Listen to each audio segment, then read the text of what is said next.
ಇದೇನು ವಿಡಿಯೋ ನೋಡ್ತಾ ಇದ್ದಾರೆ, ಇದು ನಮ್ಮೂರಿನಲ್ಲಿ ಆಗಿರುವಂಥದ್ದು. ಪಾಪ ಒಂದು ಕಾಡಾನೆ ನೈಟು ಕಾಡಿಂದ ಕಾಫಿ ತೋಟದ ಹತ್ರ ಬಂದಿರುತ್ತೆ. ಬಂದು ಚೆನ್ನಾಗಿ ಮೇಯ್ಕೊಂಡು ತಿರ್ಗಾ ರಿಟರ್ನ್ ಹೋಗ್ಬೇಕಾದ್ರೆ ನಾನು ಈ ವಿಡಿಯೋದಲ್ಲಿ ಹಾಕಿರ್ತೀನಿ. ಅಲ್ಲೊಂದು ಕರೆಂಟ್ ಕಂಬನೂ ಕೂಡ ಕಾಣ್ಬೋದು ನೀವು. ಕರೆಂಟ್ ಕಂಬ, ಕರೆಂಟ್ ವಯರು ಕಾಡಿಂದ ಬಂದು ತೋಟದಿಂದ ತಿರ್ಗಾ ಮೇಯ್ಕೊಂಡು ಹೋಗ್ತಾ ಇರಬೇಕಾದ್ರೆ ಏನು ಬ್ಯಾಕ್ ಸೈಡಿಗೆ ಕರೆಂಟ್ ಕಂಬ ತಗಲಿ, ಅಂದರೆ ಅದ್ರದ್ದು ಹೊಟ್ಟೆ ಭಾಗಕ್ಕೆ ಕರೆಂಟ್ ಕಂಬ ತಗಲಿ ಇಮ್ಮಿಡಿಯೇಟ್ ಕರೆಂಟ್ ಪಾಸಾಗಿ ಸ್ಪಾಟಲ್ಲೇ ಔಟ್ ಆಗಿದ್ದಾನೆ, ಅಂದರೆ ತೀರ್ಕೊಂಡಿರುವಂಥದ್ದು. ನೀವು ಕಾಣ್ಬೋದು. ನೋಡಿ, ಒಂದು ಎಡ ಕಾಲಿದೆ ನೋಡಿ, ಅದು ಕರೆಂಟ್ ಕಂಬಕ್ಕೆ ಹೊರ್ಕೊಂಡಿದೆ. ಕರೆಂಟ್ ವೈರ್ ಡೈರೆಕ್ಟಾಗಿ ಹೊಡೆದಿರುವಂಥದ್ದು. ಅದು ಹೈ ಟೆನ್ಷನ್ ವಯರು, ತುಂಬ ಪವರ್ ಇರುವಂಥ ಕರೆಂಟು. ಚಿಕ್ಕ ಪುಟ್ಟ ಕರೆಂಟ್ ಹೊಡೆದಿದ್ದರೆ ಆನೆ ಹೆಂಗಾದರೂ ಬದುಕ್ತಿತ್ತೇನೋ. ಹೊಡೆದ ರಭಸಕ್ಕೆ ಹೈ ಟೆನ್ಷನ್ ವೈರ್ ಅಲ್ವಾ, ಹೊಡೆದ ರಭಸಕ್ಕೆ ಆನೆ ಒದ್ದಾಡೂ ಇಲ್ಲ. ಅದು ಹೆಚ್ಚು ಕಮ್ಮಿ ಒದ್ದಾಡಿದ್ರೆ ಗೊತ್ತಾಗುತ್ತೆ ಆನೆ ಅಟ್ಲೀಸ್ಟ್ ಜೀವ ಉಳಿಸ್ಕೊಳ್ಳೋಕ್ಕೆ ಟ್ರೈ ಮಾಡಿದೆ ಅಂತೇಳಿ. ಆ ಸ್ಪಾಟಲ್ಲೇ ತೀರ್ಕೊಂಡಿರುವಂಥದ್ದು ನೋಡಿ. ಹೆಚ್ಚು ಕಮ್ಮಿ ಆನೆ ದಂತ ಒಂದೂವರೆ ಅಡಿ ಕೆಳಗಡೆ ಹೋಗಿದೆ. ತುಂಬ ನೋವಿನ ವಿಷಯ ಇದು. ನಿಮಗೆ ನಾನು ಹೇಗೆ ಹೇಳ್ಬೇಕಂತಲೇ ಗೊತ್ತಾಗ್ತಾಯಿಲ್ಲ. ಸೊ ಇದು ನಮ್ಮ ಕೊಡಗಿನಲ್ಲಿ ಇದು 3ನೇ ಘಟನೆ ಆಗ್ತಾ ಇರುವಂಥದ್ದು. ಲಾಸ್ಟ್ ವೀಕ್ ಒಂದು ನಮ್ಮ ಚನ್ನನಕೋಟೆ ಹತ್ರ ಆಗಿತ್ತು, ಒಂದು ಹೆಣ್ಣಾನೆ ತೀರ್ಕೊಂಡಿರುತ್ತೆ. ಒಂದು ನಾಪಕ್ಕಲ್ ಭಾಗದಲ್ಲಿ ಆಗಿರುವಂಥದ್ದು. ಹಾಗೆ ಮೊನ್ನೆ ಒಂದು ಮರಿಯಾನೆ ತೀರ್ಕೊಂಡಿರುವಂಥದ್ದು.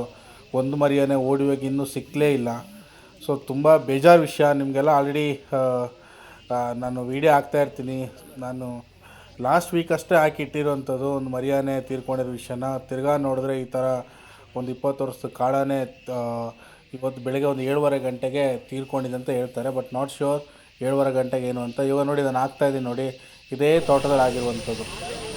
ಸೊ ಇದೇ ತೋಟದಲ್ಲಿ ಆಗಿರುವಂಥದ್ದು. JCB ಎಲ್ಲ ಬಂದಿತ್ತು.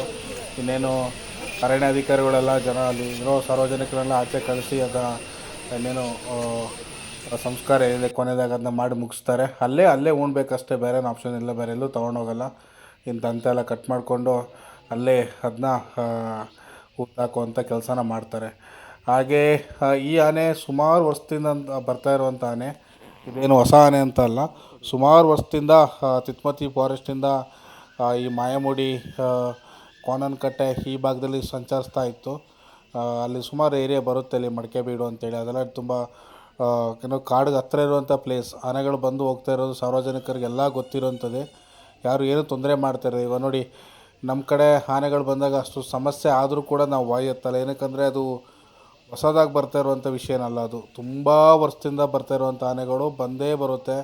ನಾವು ಹೆಂಗೇ ತಡೆ ಹಿಡಿಯೋಕ್ಕಾಗಲ್ಲ ಅಲ್ವಾ. ಹಾಗಾಗಿ ಇದು ಕೂಡ ಸುಮಾರು ಜನ ಹೇಳ್ತಾಯಿದ್ರು. ನಾನು ನಮ್ಮಲ್ಲಿ ಅಲ್ಲಿ ಸ್ಥಳೀಯರು ಗ್ರಾಮಸ್ಥರು ಹೇಳ್ತಾಯಿದ್ರು, 2 ದಿವಸ ಹಿಂದೆನೂ ಕೂಡ ಈ ಆನೆನ ನೋಡಿದಾರಂತೆ, ಓಡಾಡ್ಕೊಂಡಿತ್ತು ಅಂತ ಹೇಳ್ತಾಯಿದ್ರು. ಬಟ್ ಈ ಥರ ಆಗಿರೋದು ನೋಡಿ ಅವ್ರಿಗೂ ತುಂಬ ಬೇಜಾರು. ಬೆಳೆನಾಶ ಅಂತ ಏನು ಮಾಡ್ತಾ ಇರಲಿಲ್ಲ.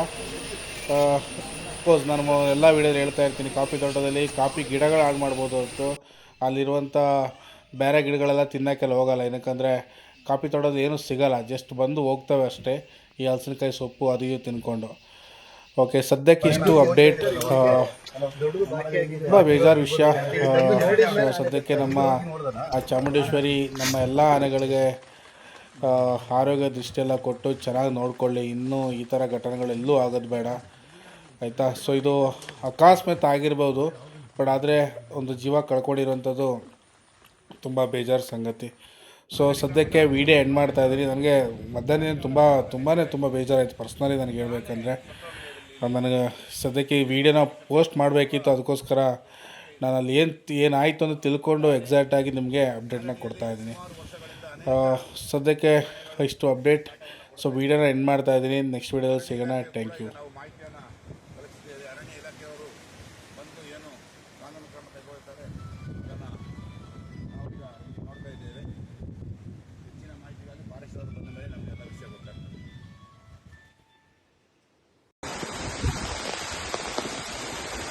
ಆನೆ ಸತ್ತಿರುವ ದೃಶ್ಯ ಮುಂಜಿಲ ಗ್ರಾಮ ನಾಲಡಿಯಲ್ಲಿ.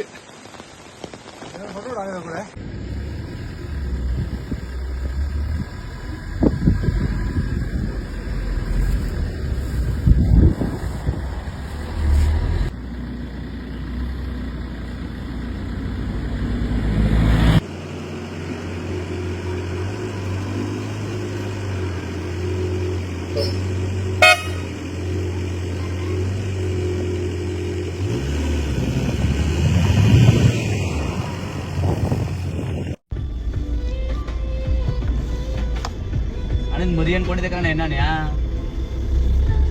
ಅಣ್ಣ ಮರಿ ಅಲ್ವಣ ಇದು ಮರಿಯಲ್ಲ